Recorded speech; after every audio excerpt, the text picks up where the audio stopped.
Live from WKYC Studios, this is What's Next. Well, good evening and thanks for joining us. I'm Will Ujek. Today, thousands of women, men and children marched across the country for women's reproductive rights, and it was no different here in Cleveland. Protesters took to the street chanting, "My body, my choice." Lydia Esparra has been following the story. The chant was loud and the signs said it all. It's a march to protect women's reproductive rights. Never go back! Dolores Gray was there. And we want to make sure that they hear us and know that we are out there and we are going to be a voice and not an echo. The echo of Texas. Last month, the state passed legislation essentially banning abortions after about 6 weeks. Women, men, and children are speaking out. Tracy Dershaw says we shouldn't erase all the hard work done for Roe versus Wade. Just the idea that everything that those women that trailblazed before us is so easily almost snapped in half and going to be taken away. As the chant, "My body, my choice" continued, Dershaw says if women don't fight for their rights, the future looks bleak for her 9-year-old daughter. I want her to have the same freedoms that I've been able to enjoy. Lydia Esparra, 3 News. This moment is dark. It is dark, but that is why we are here. Similar marches took place all throughout the country. This one here was in Washington, D.C. Thousands of people attended, all concerned about the Supreme Court's ruling on a case from Mississippi that could overturn Roe versus Wade. Many here say they believe in a woman's right to choose. And we have to organize and we have to fight. And if these legislators are going to pass these draconian laws, we need to change the lawmakers. Of course, this is a hot-button issue, many on the other side firmly grounded in their belief of a right to life. And longtime state lawmaker Matt Dolan, whose family owns the Indians, made his first campaign stop today after officially announcing his run earlier this week to replace Senator Rob Portman, who is retiring. Dolan has already distanced himself from other candidates in the Republican primary from Northeast Ohio, saying he is explicitly not campaigning on former President Donald Trump's agenda, nor does he believe the 2020 election was stolen. Dolan tells 3 News he feels like people are starving for the truth, and he will provide that. As far as issues he says are important to his campaign. Economy and security. We need people back to work. We need to make sure the federal government's not incentivizing people to not work. We need to make sure that we provide the proper training so people have access to all kinds of jobs.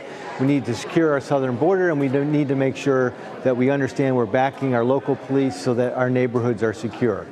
The other Republicans in the primary include former Ohio Treasurer Josh Mandel, former Ohio Republican Party Chairwoman Jane Timken, businessman Bernie Moreno, investment banker Mike Gibbons, and venture capitalist J.D. Vance.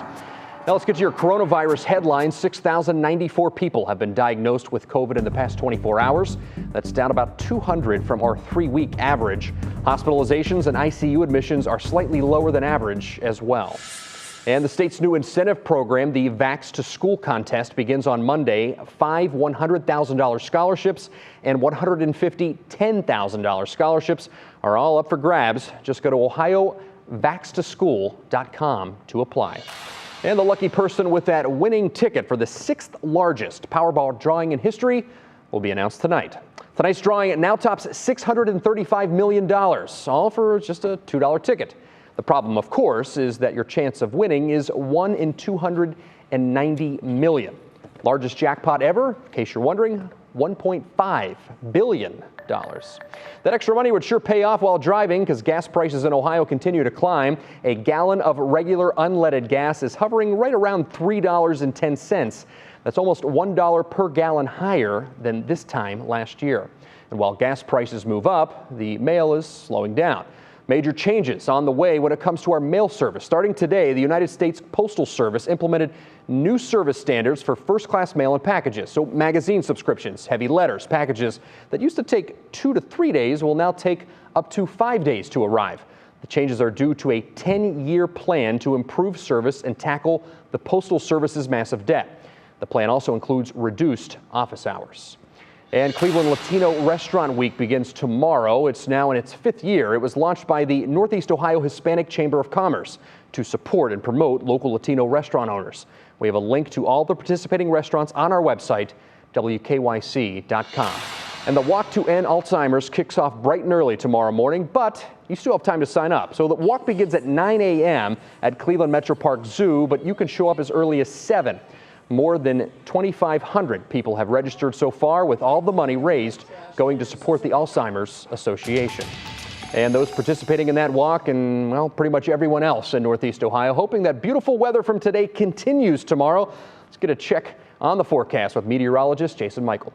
3 News meteorologist Jason Michael. Let's talk about the change in our weather pattern here in Northeast Ohio. When you look at the storm threat that lies ahead for our Sunday heading into our Monday, the Storm Prediction Center places us at a 1 out of 5. So that's at the lowest end of a totem pole. Some of our major threats are also going to be some increasing winds, perhaps even some widespread shower activity, and perhaps even a few rumbles. Here's the big picture for us right now, my friends. You can see that area of low pressure up to the north and also down to the south.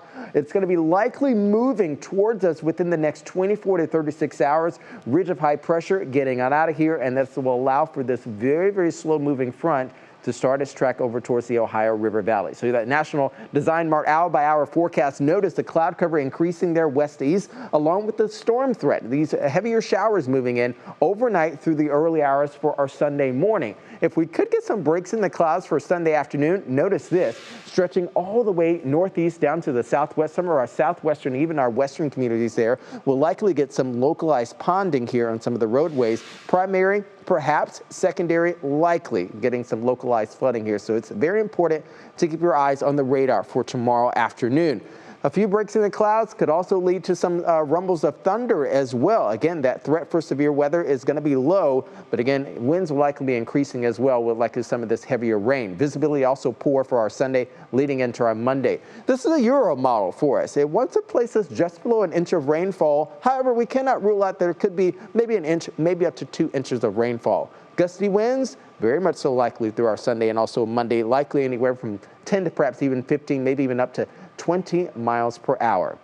That Union Home Mortgage 7-day outlook will show us here that we do have mild temperatures on tap through the middle of next week and even over to the end. A few breaks in the clouds come Tuesday leading into Wednesday. 50s and even 60s in the overnight, but 70s and even maybe even upper 70s for a couple days mixed in between. All that lost rain coming back in spades. Meanwhile, another Saturday in fall means another full slate of college football. The Buckeyes moved to 4-1 after rolling past Rutgers 52-13. And how about the number 7 Cincinnati Bearcats, proving they can run with the big dogs, or in this case, I guess it's the big fighting Irish, knocking out number 9 Notre Dame 24-13. In the MAC, the Kent State Golden Flashes get by Bowling Green with a fourth quarter touchdown. And the Ohio Bobcats grab their first win of the season, defeating the Akron Zips 34-17. Of course, now the eyes of the Cleveland sports world turns to Minnesota, where the Browns take on the Vikings tomorrow at 1 o'clock. In fact, time for me to go start tailgating. Thanks for clicking in. Good night, everyone.